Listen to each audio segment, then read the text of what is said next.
manufacturers.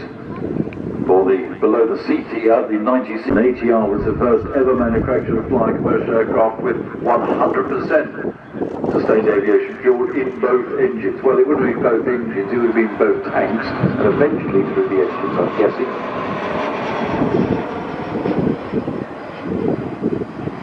First pitch of those propellers, the six-bladed propellers, have been a very short, commendable landing roll, and may even see a little bit of reversing back down the runway. At least that's what we've done for the rest of the week.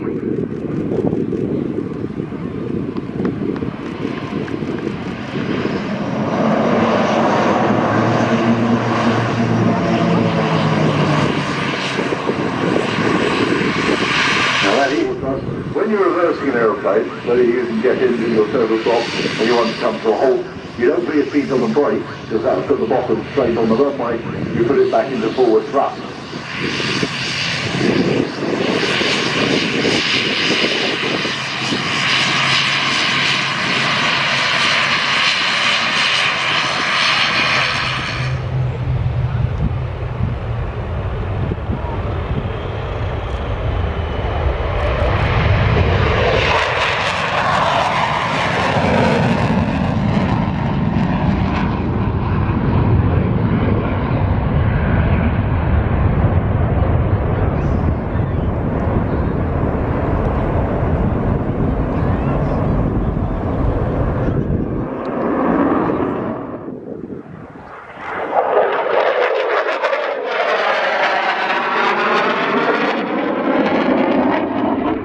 Dirty roll, the gear and the flap extended, not a lot of speed, soon to pitch up and roll, and when inverted, retracting the gear and power away.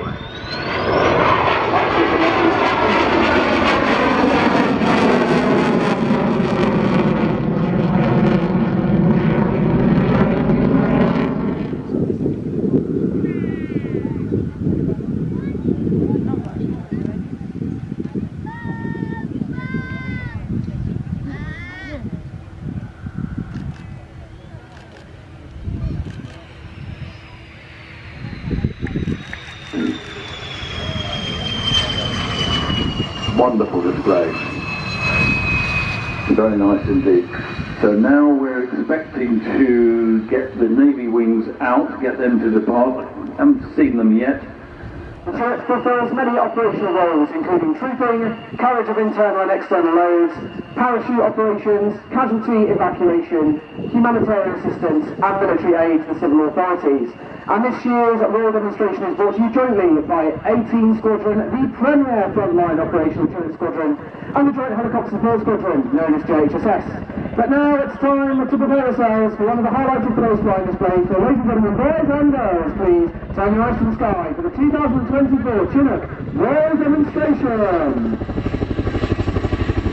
You can see the Chinook approaching from Cardiff left, carrying the battlefield gun on one of its three underslung loaders. Flying captain the aircraft today is Flight Lieutenant Ian Cooper, known to us as Coops.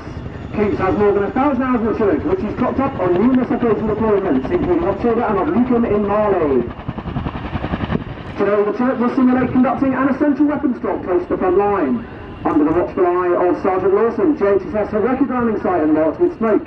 And not only does this identify the drop-off area, but also gives Coops an appreciation of the wind direction and strength. Once safely on the deck, the JHSS team will then leave the aircraft in order to attach the Land Rover and provide mutual support, ahead of moving onwards to its battlefield location. Having now successfully got the gun, Coops will manoeuvre the aircraft forward and down, away from the load, to allow the troops to disembark and set up in a defensive posture. Also a training captain joining Coops in the front today is one of the squadron's deputy flight commanders, Flight Lieutenant Luke Day.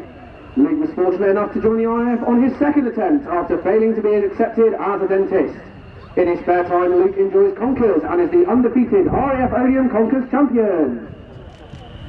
Next, the aircraft will conduct an over-the-shoulder departure. This is a dynamic manoeuvre used to quickly move away from threats in front of the aircraft. As the aircraft climbs and builds rearwards momentum, the lower ballistic protection is presented towards the threat. The aircraft's nose is snapped round to give the crewmen effective weapon arcs should they be required to defend the aircraft, its crew and their passengers. Will stop on just the two aft wheels before lowering onto all six.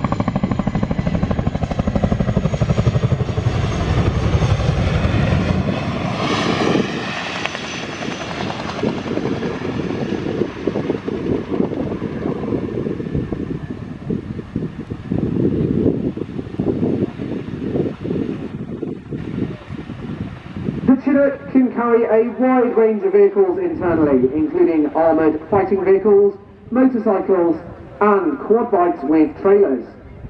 Having been tied down securely throughout the flight, the team... ECM operator and gunner.